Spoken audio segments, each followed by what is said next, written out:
Hop, assalomu alaykum hurmatli Techopus obunachilari. Bugun obzor qiladigan tovarimiz shunaqa divanlar bo'ladi. Bitta katta divanlar, kichkina balonchika bo'ladi. Komplektida nasos chiqadi. Buni nasos ishiriladi. Nasosini ko'rgaysizlar.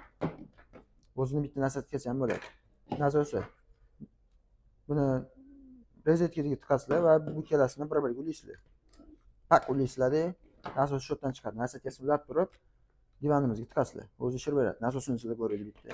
Xohlagan narsalarga ishlatsanglar bo'ladi.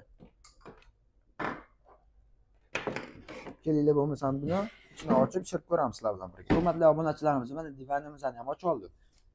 Bitta katta o'tiradigan joyi, kichkina oyoq qo'yadigan balonchiki bor, ko'rdinglar. Mana shu bo'ladi. Komplektida o'zining nasosi bor, alohida nasotkalari bor.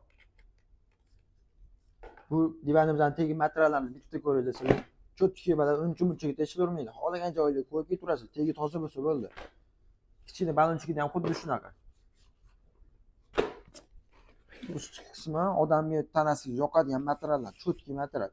Havoda shiriladi, nasosda shiriladi bu. O'zida komplekt nasosi bor. Balon divanni aylantirsangiz tagida nasos chiqadigan joyi bor, xuddi shu yerda. Nasosni olasizlar, o'zining nasotkasini tiqasizlar. Xuddi shunaqa turishi kerak. Va divanimizga nasotkasini uchun tiqasizlar. Orqasi shunaqa knopkasi bor.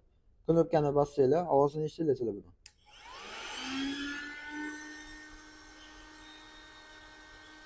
Ishara borlar.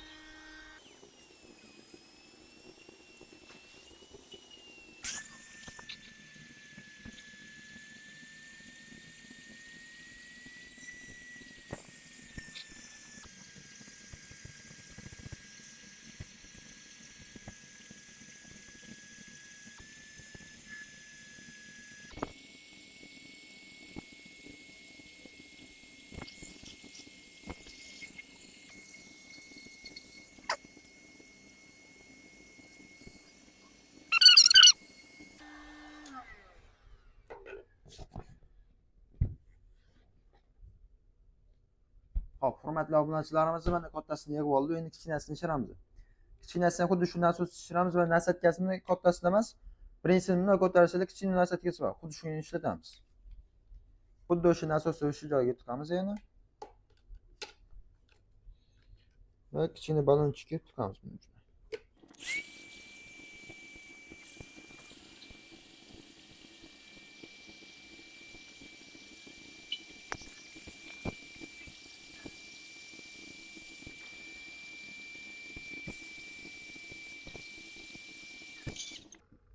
Hop, pishirib oldik hurmatli obunachilarimiz. Tez buni ichini ozini olib olish kerak, bo'lmasa havo chiqib ketadi. Hop, bular bo'ldi, kerak emas. Chetga olib turamiz. Mana hurmatli obunachilarimiz, ikkala divanimizni ham yig'ib oldik. Ustiga endi bemalol qo'rqmasdan o'tiraverasizlar. Bemalol o'tirasizlar. Ham o'zining dumaloq ichi bor. Buni nasos tiqadigan deb o'ylamaylik. Shundoq joyini olsanglar, bitta stakanni sup bemalol qo'yib qo'yasizlar. Bunisiga olasanglar, yosh bola o'tkazib qo'yinglar, olasanglar oyog'idan cho'zib, masalan qilib o'tirib yotsanglar bo'ladi, hurmatli obunachilarimiz. Sizlarimiz sizlar endi buni ko'rib turibsizlar, baribir razmeriga qiziq qilsanglar kerak. Buni razmeri, hop, bunaqasiga 1.37 sm bo'ladi. Ha, bo'yiga 1 metr 2 sm bo'ladi. Eniga 79 sm bo'ladi. Kichkinasi 79 sm, kichkinasi ham. Bu hop 100 kilogacha odamni bemalol ko'taradi deb yozgan, lekin bemalol 120-110 kilo odam ustida o'tirsa hech balo qilmaydi, xudo xolasa. O'zbekiston bo'ylab yetkazib berish xizmatimiz mavjud. Buyurtma qilish uchun esa direktdan murojaat qilishingiz mumkin. Narxlari opsiyonida.